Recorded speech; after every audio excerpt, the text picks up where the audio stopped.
ठीक है, तो हम जो नई यूनिट बेसिकली आपकी स्टार्ट करें दैट इज़ मॉलिक्यूलर बायोलॉजी। ठीक है, थोड़ा सा पहले मैं आपको बेसिक सा बता देता हूँ कि ये जो यूनिट है इसमें कौन कौन से टॉपिक्स पे आपके बेसिकली क्वेश्चंस आते हैं। ठीक है, बेसिकली अगर हम बात करें तो जैसे एक तो न्यूक्लिक एसिड्स, ठीक है, कि न्यूक्लिक एसिड्स के बारे में पढ़ेंगे कि जैसे डीएनए हो गया, आरएनए हो गया। ठीक है, इसके अलावा न्यूक्लिक एसिड्स में बेसिकली अलग अलग टाइप के डीएनए होते हैं, वो पढ़ेंगे। ठीक है, तो बहुत सारी प्रॉपर्टीज पढ़ेंगे न्यूक्लिक एसिड्स की। एक होता है रेप्लिकेशन, डीएनए रेप्लिकेशन, कि कैसे डीएनए अपनी कॉपीज बनाता है। ठीक है, इसके अलावा आपका transcription, we have translation and we have operon systems. जैसे लैक ऑपरॉन होता है आपका, we have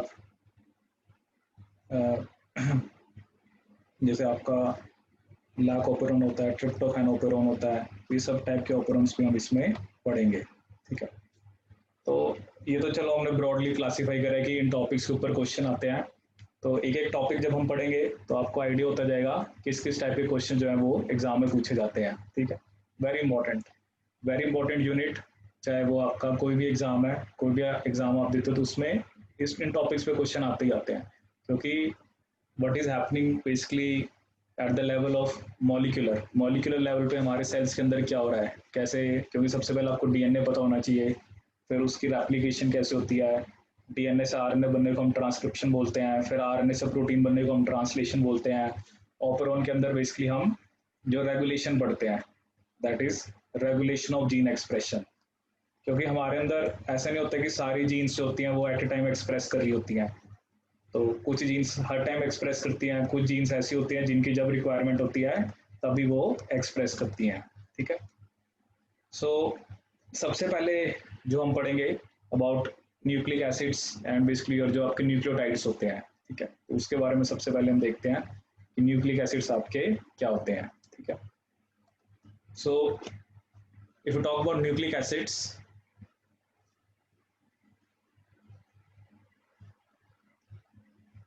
so as we know nucleic acids are polynucleotides. Nucleic acids क्या होते हैं? They are polynucleotides, that is polymer of nucleotides, polymer of nucleotides, polymer of nucleotides. ठीक है, nucleic acids are polynucleotides, that is polymer of nucleotides. ठीक है, सो अब जैसे polymer of nucleotide, तो एक न्यूक्लियोटाइड बेसिकली इसका बना होता है। सो न्यूक्लियोटाइड में 3 कंपोनेंट्स होते हैं, we have 3 components, one we have nitrogenous base, pentose sugar and phosphate group. ठीक है, 3 कंपोनेंट कौन कौन से होते हैं आपके? एक तो होता है आपका नाइट्रोजनस बेस। ठीक है, तो नाइट्रोजनस बेसिस में क्या आते हैं आपके? Purines and pyrimidines. Nitrogenous bases में आपके क्या आते हैं? Purines and pyrimidines, purines and pyrimidines. ठीक है, प्यूरिन्स में आपका क्या आता है? जैसे एडेनिन और ग्वानिन। ठीक है, अभी हम इनके स्ट्रक्चर्स भी पढ़ेंगे। प्यूरिन्स में आपके आते हैं एडेनिन एंड ग्वानिन, और पिरिमिडिन्स में आते हैं आपके cytosine, thymine and uracil. Cytosine, thymine and uracil, cytosine, thymine and uracil.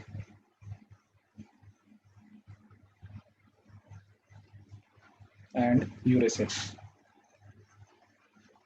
ठीक है, तो जैसे हमें पता है कि एडेनिन, ग्वानिन, साइटोसिन तो डीएनए आरएनए सभी में कॉमन होते हैं, लेकिन जो थायमिन होता है वो सिर्फ किस में होता है? डीएनए में। ठीक है, और यूरेसिल किस में होता है? आपके आरएनए में। थायमिन डीएनए में होता है, यूरेसिल किस में होता है? आपके आरएनए में। ठीक है, बाकी तीनों तो दोनों में कॉमन होते हैं। तो एक कंपोनेंट तो हो गया नाइट्रोजनस बेस। ठीक है, दूसरा कंपोनेंट होता है आपका पेंटोज शुगर। ठीक है, सो पेंटोज शुगर भी हमें पता है 2 टाइप की होती है, राइबोज और डीऑक्सीराइबोज। राइबोज किस में होती है? आरएनए में, और डीऑक्सीराइबोज किस में होती है? आपकी डीएनए में। Ribose and deoxyribose.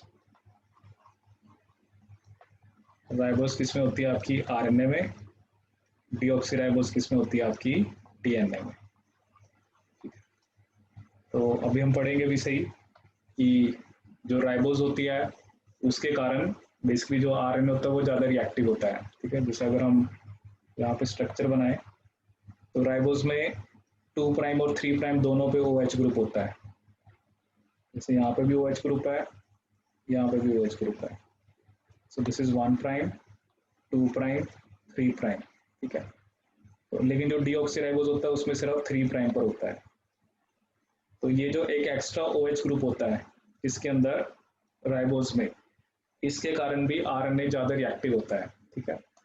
सो ये जो एक एक्स्ट्रा OH ग्रुप है, because of extra 2 prime OH group, RNA is more reactive as compared to DNA। RNA जो होता है वो ज़्यादा क्या होता है, रिएक्टिव होता है, ठीक है। और तीसरा क्या होता है, फॉस्फेट ग्रुप, ठीक है। जैसे हम बोलते हैं ना कि डीऑक्सीराइबो न्यूक्लिक एसिड, एसिड कैसा है क्योंकि फॉस्फेट ग्रुप है, तो फॉस्फेट ग्रुप के कारण इस पर नेगेटिव चार्ज होता है, तभी इसको हम क्या बोलते हैं, डीऑक्सीराइबो न्यूक्लिक एसिड, ठीक है। Because of phosphate group DNA is negatively charged, because of phosphate group DNA is negatively charged, DNA is negatively charged, ठीक है। तो ये 3 ग्रुप होते हैं, कौन से, मतलब 3 कंपोनेंट्स होते हैं, nitrogenous base, pentose sugar and phosphate group, ठीक है। तो ये बेसिक सा जो बेसिकली हम छोटी क्लासेस से पढ़ते आ रहे हैं कि जो जाके न्यूक्लियोटाइड के 3 कंपोनेंट होते हैं, ठीक है। अब इसके अलावा जैसे एक दो मैं आपको थोड़े क्वेश्चन बताता हूँ कि कैसा सा क्वेश्चन वो पूछ सकते हैं आपसे, ठीक है। जैसे मान लो मैंने एक क्वेश्चन लिखा, कायरलिटी ऑफ डीएनए और chirality of DNA is due to, क्योंकि जैसे हमने 3 कंपोनेंट लिखे हैं, नाइट्रोजनस बेस, पेंटोज शुगर और फॉस्फेट ग्रुप, ठीक है। Chirality of DNA is due to, एक मैंने लिखा नाइट्रोजनस बेस, शुगर और फॉस्फेट ग्रुप, ठीक है। तो ये एग्जाम में क्वेश्चंस आ जाते हैं ऐसे से। तो इसका जो आंसर है वो है शुगर, क्योंकि शुगर के अंदर ना कायरल कार्बन होता है, ठीक है। करेक्ट आंसर आपका क्या है, शुगर, क्योंकि शुगर में कौन सा कार्बन होता है, कायरल, कायरल कार्बन होता है। अगर आप शुगर का स्ट्रक्चर बनाते हो तो उसमें क्या होता है, कायरल कार्बन। तो chirality of DNA is due to sugar, ठीक है।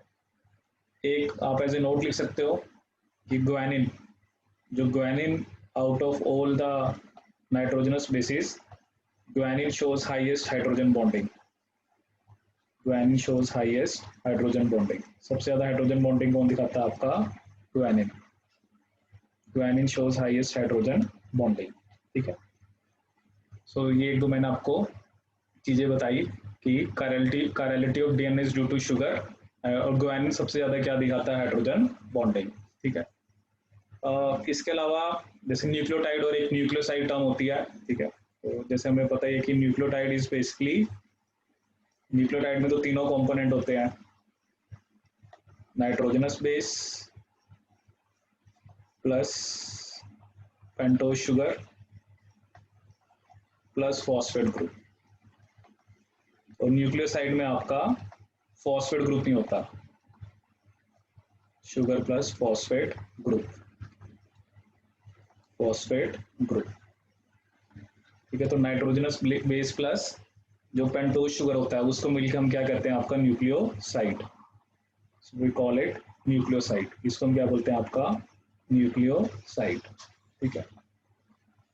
तो ये एक दो क्वेश्चन पेपर में आ जाते हैं, कायरलिटी ऑफ डीएनए किसके कारण होती है, और कौन सा न्यूक्लियोटाइड या कौन सा नाइट्रोजनस बेस सबसे ज्यादा हाइड्रोजन बॉन्डिंग शो करता है, ठीक है।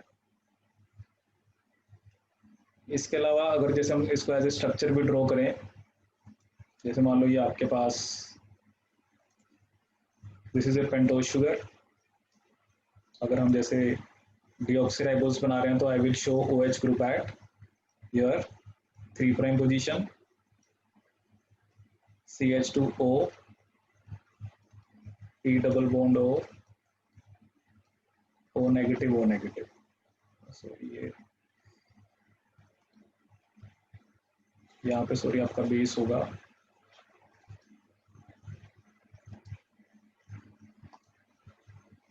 यहाँ पे आपका क्या लगा होता है बेस 1 प्राइम पोजीशन पे, और जो 5 प्राइम पोजीशन होती है वहां पे फॉस्फेट होता है।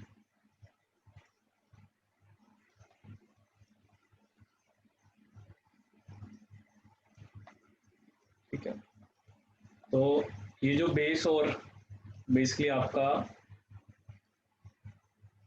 जो शुगर है उसके बीच में जो बॉन्ड होता है, जैसे एक क्वेश्चन तो ये आता है बहुत कॉमन, ये जो बॉन्ड होता है ये कौन सा होता है? Glycosidic bond. ठीक है, ग्लाइकोसिडिक बॉन्ड अभी हम पढ़ेंगे, क्योंकि जब मैं बेसिस का स्ट्रक्चर बनाऊंगा then you will get an idea कि कौन सी पोजीशन बेस की बॉन्ड बनाती है। मतलब 1 प्राइम, ये तो 1 प्राइम है, 1 प्राइम किसका है? शुगर का। लेकिन बेस का भी मैं बताऊंगा, जब हम स्ट्रक्चर बनाएंगे तब मैं आपको बताऊंगा कि बेस का कौन सा एटम शुगर के साथ बॉन्ड बनाता है। ठीक है, तो यहाँ पर ये कौन सा बॉन्ड होता है? आपका ग्लाइकोसिडिक बॉन्ड। और यहाँ पर जो फॉस्फेट लगा हुआ है, ठीक है, दैट इज ये एक तरह से एस्टर बॉन्ड होता है, esterified at 5 prime carbon, 1 prime, 2 prime, 3 prime, 4 prime and this is your 5 prime. ठीक है, सो 1 प्राइम पे आपका जो बेस लगा होता है वो ग्लाइकोसिडिक बॉन्ड होता है, और 5 प्राइम पे जो एक तरह से phosphate is esterified at the 5 prime carbon. ठीक है, तो ये आपने याद रखना अच्छे से, क्योंकि ऐसे ऐसे क्वेश्चन आते हैं आपके ना कि कौन सा बॉन्ड होता है। ठीक है, so this is the structure of nucleotide. ठीक है, तो यहाँ पर जैसे ये हमने एक OH दिखाया है, तो एक तरह से कौन सी शुगर आपकी? डीऑक्सीराइबोस। ठीक है, नेक्स्ट जो बेसिकली हम आपका देखेंगे कि स्ट्रक्चर ऑफ प्यूरिन्स, कि प्यूरिन्स का स्ट्रक्चर। ठीक है, थोड़ा सा आपको आइडिया होना चाहिए कि प्यूरिन के स्ट्रक्चर में क्या क्या होता है।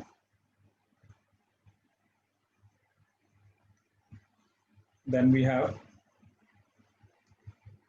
Structure of purines.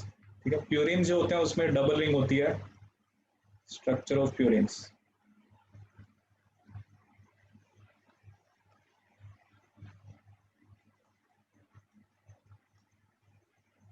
प्यूरिन्स में जैसे हमें पता है क्या क्या आता है? Adenine and guanine. ठीक है, तो अगर हम प्यूरिन का स्ट्रक्चर ड्रॉ करें यहाँ पर, सो कार्बन NH2। ठीक है, थोड़ा सा आपको आइडिया होना चाहिए कि क्या स्ट्रक्चर कैसे सा होता है। NCH double bond N, C double bond C, N double bond CH, NH। so this is the structure of your adenine।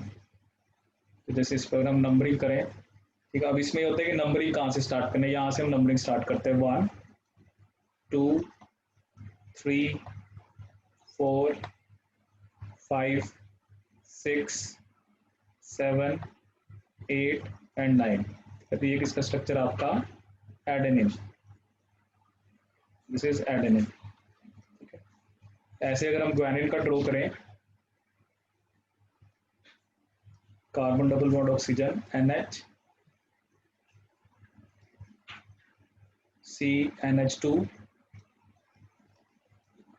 Double bond N, C double bond C, N double bond CH and NH। तो इसमें numbering करें, इसमें भी यहीं से start होगी, 1 2 3 4 5 6 7 8 and 9। ठीक है, तो ये बेसिकली हमारे पास this is adenine and this is guanine. ठीक है, अब इसमें ना एक चीज आपने याद रखनी होती है कि जो भी एटम रिंग के अंदर है, जैसे मान लो ये कार्बन है, ये कार्बन तो रिंग के अंदर है, इसको मैं क्या डिनोट करता हूँ? कार्बन-6। जैसे ये नाइट्रोजन रिंग के अंदर है, नाइट्रोजन-1। ठीक है, अब जैसे ये जो आपका नाइट्रोजन है ये रिंग से बाहर है, इसको मैं कैसे डिनोट करूंगा? नाइट्रोजन 6 कार्बन से लगा हुआ है, सुपरस्क्रिप्ट 6। मतलब जो भी एटम रिंग के बाहर है वो जिस भी कार्बन से लगे हुए हैं या नाइट्रोजन जिससे भी लगे हुए हैं, जैसे ये ऑक्सीजन है, ये ऑक्सीजन 6 कार्बन से लगे होता है, ऑक्सीजन सुपरस्क्रिप्ट 6, ठीक है। मतलब जो भी एटम रिंग के अंदर है एटम हाइफन नंबर, जो एटम रिंग के बाहर है एटम सुपरस्क्रिप्ट में जिस भी कार्बन या जिससे भी वो अटैच है वो आपने किसमें लिख देना है, सुपरस्क्रिप्ट में, ठीक है। So these are the structure of purines, ठीक है। अब जैसे अभी मैंने आपको बताया था कि जो ये बेस, ये जो आपके बेसिस हैं ये शुगर के साथ बॉन्ड बनाते हैं, ठीक है। तो जो N9 है, N9 of purines,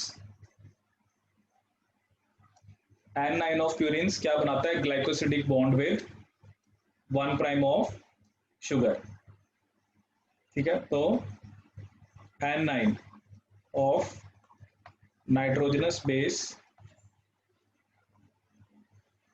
N9 of nitrogenous base forms glycosidic bond with sugar, ठीक है। N9 of nitrogenous base forms glycosidic bond with sugar, ठीक है। तो ये हो गया हमारे प्यूरिन्स। ऐसे हम आपके देखते हैं pyrimidines, स्ट्रक्चर ऑफ pyrimidines।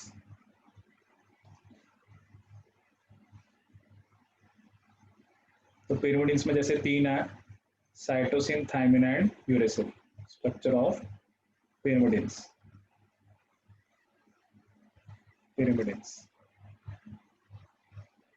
इसमें 3 आते हैं, साइटोसिन, थायमिन एंड यूरेसिल। तो जैसे अगर इसमें हम देखें carbon NH2 double bond N, C double bond O, CH double bond CH and NH, ठीक है। ऐसे जैसे हम बनाए thymine, C double bond O NH, C double bond O, C CH3 double bond CH and then we have NH, ठीक है। ऐसे हमारे पास है C double bond O NH, CH double bond CH, C double bond O and this is NH, ठीक है। अब इसमें जो नंबरिंग हम करते हैं, तो यहाँ पर नंबरिंग यहाँ से करते हैं 1 2 3 4 5 एंड 6, सेम वे 1 2 3 4 5 एंड 6, यहाँ पर भी ऐसे ही 1 2 3 4 5 एंड 6, ठीक है। तो ये किस किस के स्ट्रक्चर है आपके, साइटोसिन, थायमिन एंड यूरेसिल, ठीक है। So this is cytosine, then we have thymine, and then we have your uracil, cytosine, thymine and uracil, ठीक है। थायमिन जो होता है वो आपके डीएनए में होता है, यूरेसिल आपके किस में होता है, आरएनए में, ठीक है।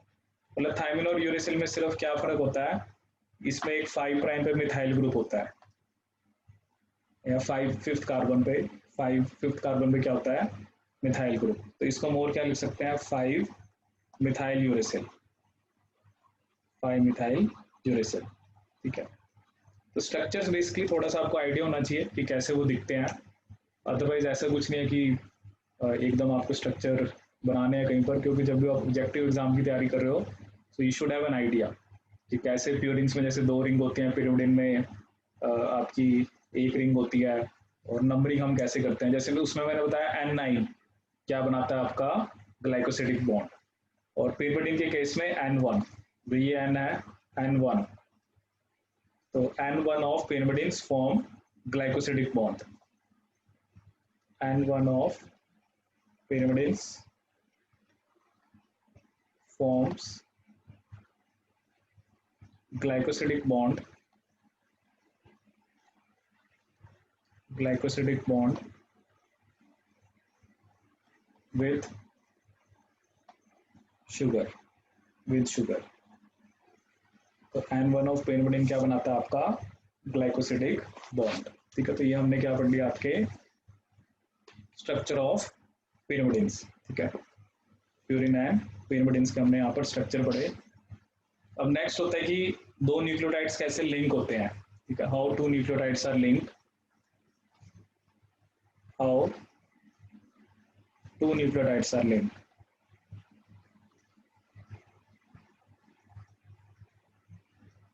How two nucleotides are linked.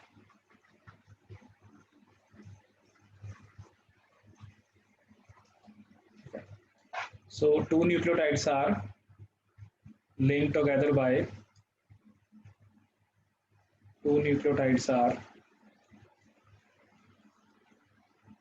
linked together by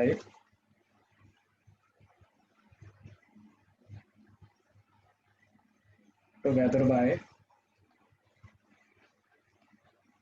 3' 5' phosphodiester linkage, 3' 5' phosphodiester linkage, diester linkage,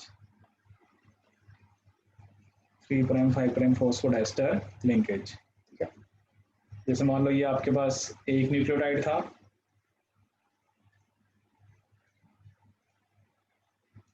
तो यहाँ पर जैसे बेस लगा हुआ था और यहाँ पर CH2 O P double bond O negative और यहाँ पर OH group. This is one nucleotide, this is your second nucleotide. Base CH2 O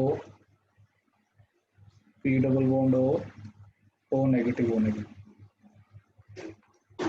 तो यहाँ पर जो बॉन्ड बनता है वो दिस इज 1', 2', 3', 4' एंड 5'। ये एक न्यूक्लियोटाइड है, 1', 2', 3', 4' एंड 5'।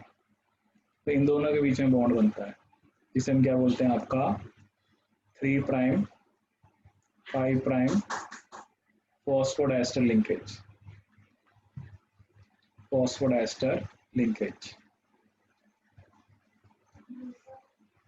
ठीक है, phosphodiester linkage।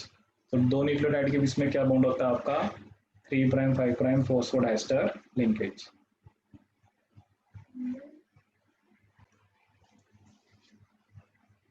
ठीक है, सो इसके अलावा जैसे हम ना DNA सीक्वेंसिंग करते हैं, चलो ये तो अभी हम वैसे बाद में पढ़ेंगे। DNA सीक्वेंसिंग, जो DNA सीक्वेंसिंग होता है, जैसे एक मेथड होता है सेंगर मेथड। ठीक है, तो उसमें हम जो शुगर यूज करते हैं दैट इज 2', 3' डाइडिऑक्सीराइबोस।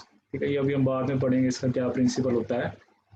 उसमें कहते हैं ना चेन टर्मिनेट हो जाती है, क्या बोलते हैं chain termination method.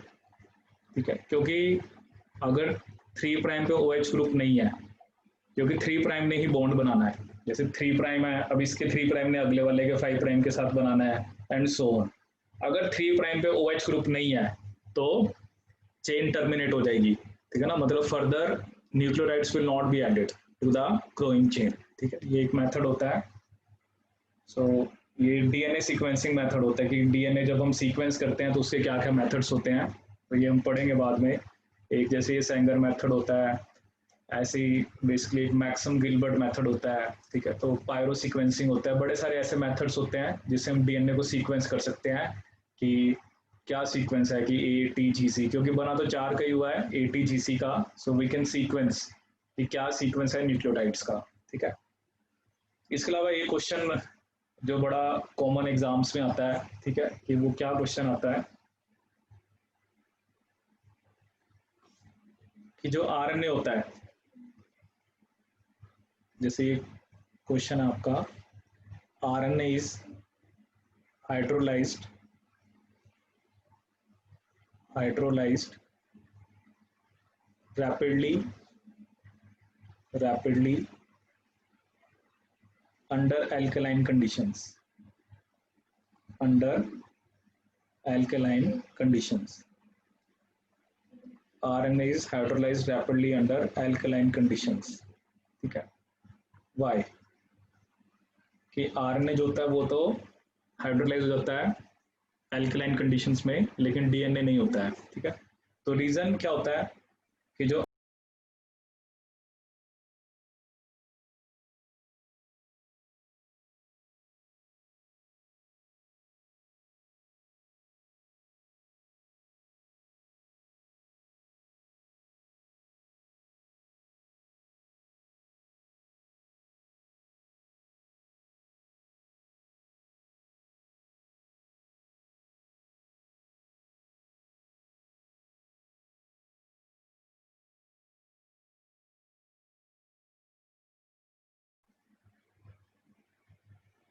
RNA is basically hydrolyzed rapidly under alkaline conditions. Why? ठीक है, तो उसका रीजन क्या होता है, जो RNA है, ठीक है, RNA के अंदर कौन सी शुगर होती है, राइबोज. ठीक है, और राइबोज में क्या होता है, एक आपका एक्स्ट्रा 2' OH ग्रुप. ठीक है, राइबोज में क्या होता है आपका एक्स्ट्रा 2' OH ग्रुप. तो ये जो 2' OH ग्रुप होता है ये इन्वॉल्व होता है हाइड्रोलिसिस के अंदर. ठीक है, सो DNA में तो ये ग्रुप एब्सेंट होता है. तो जैसे क्वेश्चन आता है कि RNA जो होता है वो एल्कलाइन कंडीशन में हाइड्रोलाइज हो जाता है लेकिन DNA नहीं होता है, उसका रीजन यही है कि जो 2' OH ग्रुप है which is present in ribose. ठीक है, so this 2' OH group is directly involve in the process. Directly involve in the process. Directly involved in the process. Directly involved in the process. ठीक है, so this is very important कि RNA alkaline conditions में hydrolyse हो जाता है लेकिन DNA आपका नहीं होता है.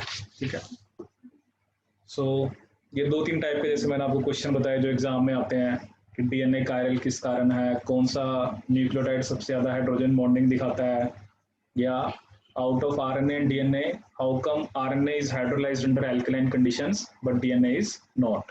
ठीक है, इसके अलावा बेसिकली जो हमारे पास यूरेसिल होता है उसके ना अलग अलग फॉर्म्स होती है, वो भी हम डिस्कस करेंगे कि जो यूरेसिल है उसकी ना डिफरेंट फॉर्म्स होती हैं, जैसे लैक्टम हो गया, लैक्टिम हो गया, डबल लैक्टिम हो गया. ठीक है, तो ये सभी फॉर्म्स अभी हम देखेंगे, lactam, lactim and double lactim क्या होता है. ठीक है, these are basically different forms of uracil. ठीक है, जैसे अभी हमने यूरेसिल का स्ट्रक्चर बनाया था, कार्बन, डबल बॉन्ड ऑक्सीजन, ठीक है, NH, then we have carbon, double bond oxygen, carbon, double bond carbon and NH. ठीक है, ये कौन सी फॉर्म है आपकी, लैक्टम. इसको क्या बोलते हैं हम, लैक्टम. ठीक है, अब क्या होता है ना कि जैसे ये कीटो ग्रुप है, अगर ये OH में कन्वर्ट हो जाता है, जैसे मान लो हमने बना दिया carbon, OH, NH, carbon, double bond oxygen, carbon, double bond carbon and NH. इस फॉर्म को हम क्या बोलते हैं आपकी, लैक्टिम. क्या बोलते हैं, लैक्टिम. ठीक है, और अगर दोनों OH ग्रुप हो जाते हैं, दोनों आपके क्या हो जाते हैं, OH ग्रुप, तो उसको क्या बोलते हैं हम, double lactim. Carbon, OH, NH, carbon, OH, carbon, double bond carbon, NH. ठीक है, इसको हम क्या बोलते हैं आपकी, डबल लैक्टिम. ठीक है, ये जस्ट डिफरेंट फॉर्म्स हैं किसकी, यूरेसिल की. ठीक है, जो लैक्टम होता है ये प्री डोमिनेट करता है at pH equal to 7. Predominates at pH equal to 7. ठीक है, ये फॉर्म किस पे होती है, 7 pH के ऊपर. ठीक है, so you can write it as a note.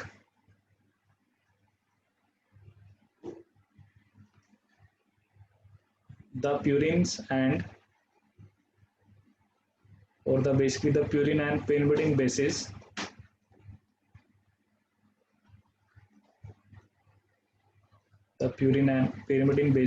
are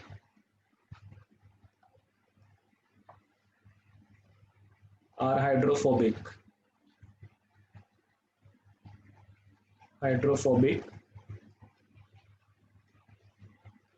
and relatively insoluble in water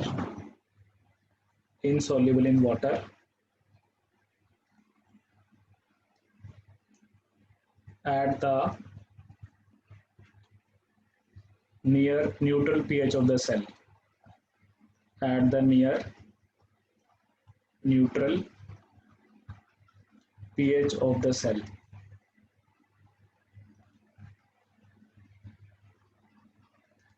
At acidic or alkaline pH,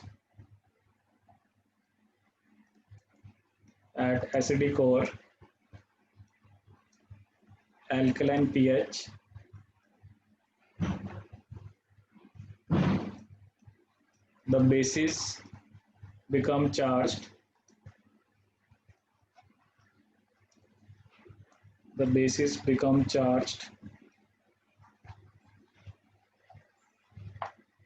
And their solubility in water increases.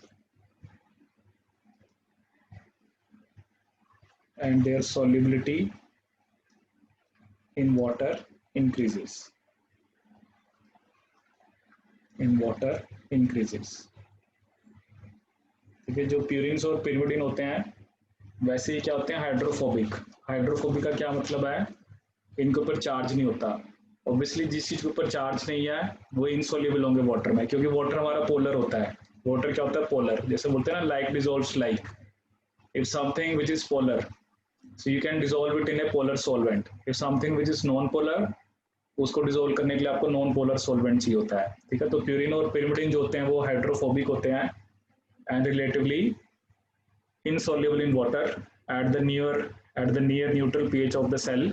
जैसे ही pH को हम एसिडिक या अल्कलाइन करते हैं तो इनके ऊपर चार्ज आ जाता है और इनकी जो सॉल्युबिलिटी होती है वो वाटर में इंक्रीज कर जाती है। ठीक है, तो जैसे क्वेश्चन आ सकता है कि एसिडिक pH पे जो आपके बेसिस होते हैं उनकी सॉल्युबिलिटी पे क्या फर्क पड़ता है, इंक्रीज करती है, डिक्रीज करती है, कोई फर्क नहीं पड़ता या हम प्रेडिक्ट नहीं कर सकते। तो आंसर क्या होगा आपका कि सॉल्युबिलिटी आपकी इंक्रीज करती है। तो अभी तक जो बेसिक हमने क्या पढ़ा कि nucleic acids they are made up of और दे आर बेसिकली पॉलीन्यूक्लियोटाइड्स।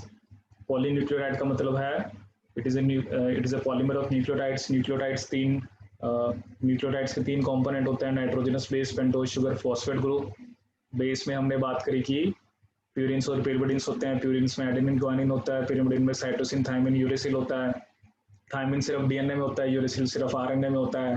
ठीक है, और फिर हमने कुछ आपको मैंने बताया कि ग्वानिन सबसे ज्यादा हाइड्रोजन बॉन्डिंग दिखाता है, chirality of DNA is due to the sugar. ठीक है, फिर हमने देखा स्ट्रक्चर्स देखे प्यूरिन pyrimidines के।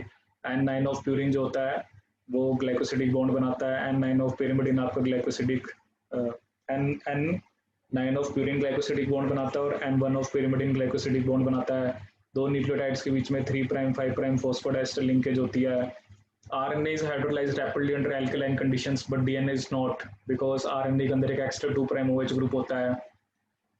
इसके अलावा मैंने आपको बताया कि जो यूरेसिल होता है उसकी अलग अलग फॉर्म्स होती हैं, lactam, double lactam and at the neutral pH of the cell. जो न्यूट्रल पीएच होता है उस पे बेसिस पे कोई चार्ज नहीं होता and that is why they are relatively insoluble in water. But acidic और अल्कलाइन पीएच पे बेसिस पे चार्ज आ जाता है और उनकी सॉल्युबिलिटी वाटर में इंक्रीज कर जाती है। ठीक है, सो नेक्स्ट जो बेसिकली हम देखेंगे जो जिसमें most of the time question आता है, तो जो चारगफ रूल क्या होते हैं और दूसरा डिफरेंट फॉर्म्स ऑफ डीएनए। जैसे ऑब्वियसली जो हमने छोटी क्लासेस में पढ़ा है कि जो डबल हेलिकल स्ट्रक्चर था वो वॉटसन क्रिक ने दिया था 1953 के अंदर and they were awarded with Nobel prize in 1962। So वो जो डीएनए दिया था उन्होंने बी डीएनए दिया था। तो अब तो बहुत सारी ऐसी फॉर्म्स हैं डीएनए की ए फॉर्म होती है, बी फॉर्म होती है, जेड फॉर्म होती है, ऐसे फॉर्म्स तो बहुत सारी हैं, बट मेनली जो हम 3 फॉर्म पढ़ेंगे वो कौन सी पढ़ेंगे, ए बी एंड जेड, ठीक है। सो नेक्स्ट जो टॉपिक है that is nucleic acid structure, nucleic acid structure, nucleic acid structure.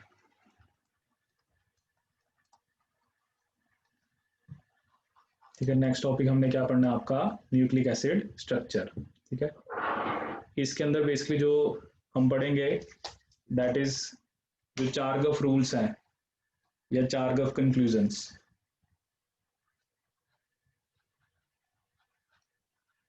चार्गफ rules और चार्गफ कंक्लूजन्स, चार्गफ कंक्लूजन्स, ठीक है। सो पहली कंक्लूजन उसने क्या दी थी, the base composition of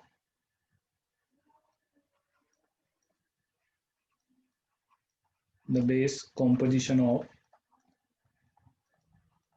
DNA generally varies from one species to another, varies from one species to another, ठीक है ना, कि जो डीएनए की कॉम्पोजिशन है अलग अलग स्पीशीज के अंदर अलग अलग है, जैसे ह्यूमंस में अलग बेस कॉम्पोजिशन है, बैक्टीरिया में अलग है, तो जितनी भी स्पीशीज हैं उनके अंदर अलग अलग टाइप की बेस कॉम्पोजिशन है, ठीक है। दूसरी कंक्लूजन उसने क्या दी, DNA specimens isolated from DNA specimens isolated from different tissues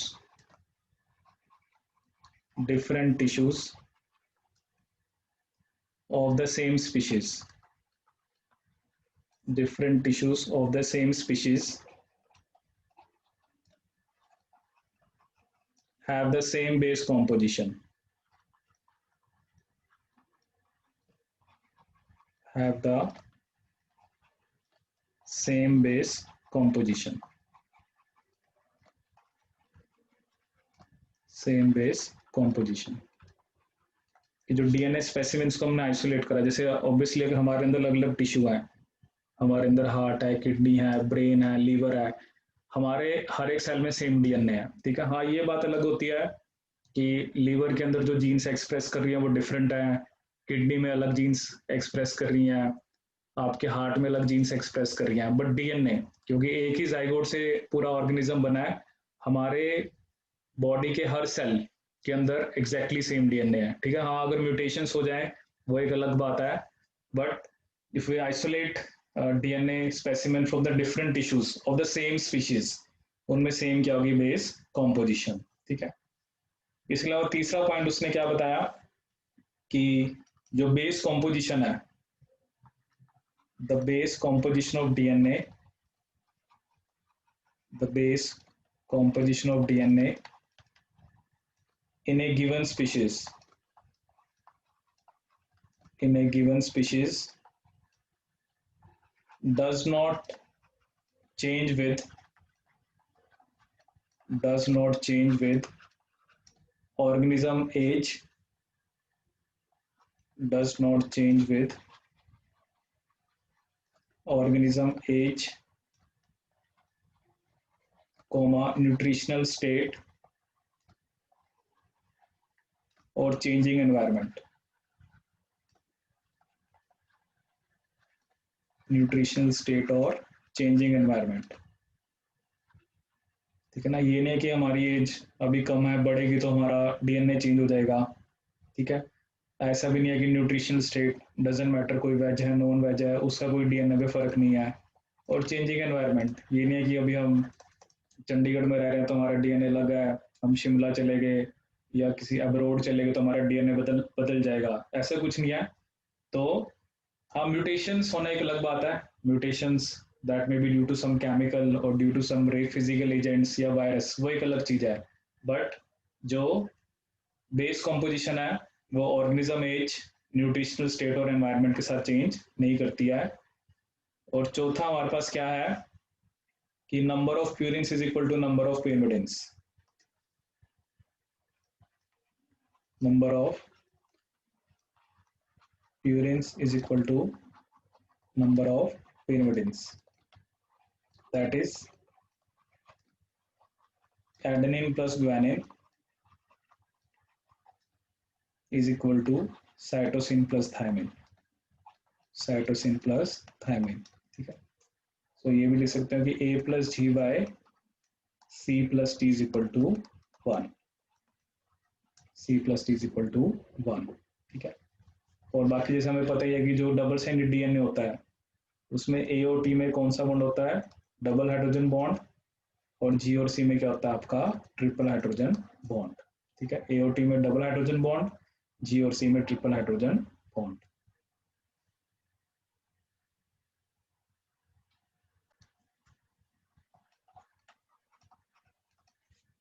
ठीक है, तो फर्स्ट क्वेश्चन क्या आपके पास की double standard DNA contain 13.5% adenine, तो जी सी और टी बताओ। सेकंड क्वेश्चन आपके पास क्या है कि डबल स्टैंडर्ड डीएनए के अंदर अगर 2000 बेस पेयर है और 32% अगर आपकी ग्वानिन है तो आपको बताने की उस डीएनए के अंदर कितने आपके हाइड्रोजन बॉन्ड्स हैं। तो जैसे फर्स्ट क्वेश्चन अगर हम देखें तो एडेनिन कितना आपका 13.5%, ठीक है। तो हमें पता है जितना एडेनिन होगा उतना थायमिन होगा, तो थायमिन भी कितना होगा आपका 13.5%, ठीक है। तो A प्लस टी कितना हो गया आपका 27%, ठीक है। अब जो A plus T plus G plus C होता है वो होता है 100%, ठीक है। तो बाकी A प्लस टी 27 है तो जी प्लस सी कितना हो गया 73%, और जी और सी आपके इक्वल होंगे तो वो कितना हो गया आपका 36.5%, ठीक है।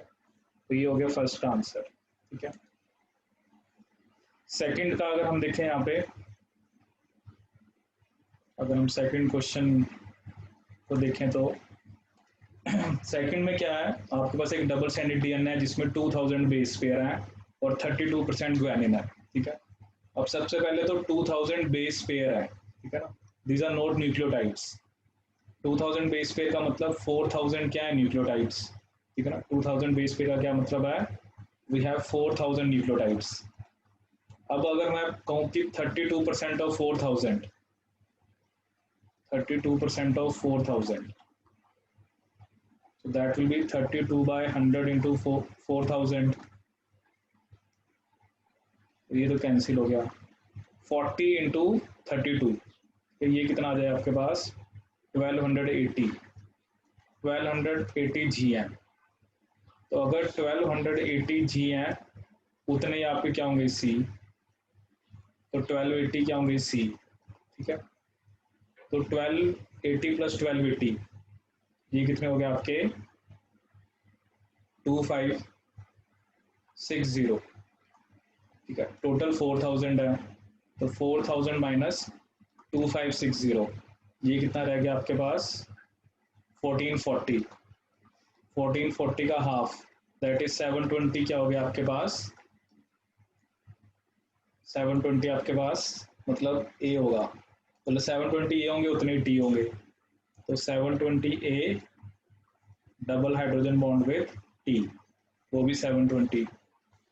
तो अगर आप हाइड्रोजन बॉन्ड्स कैलकुलेट करोगे सो 3 इंटू 1280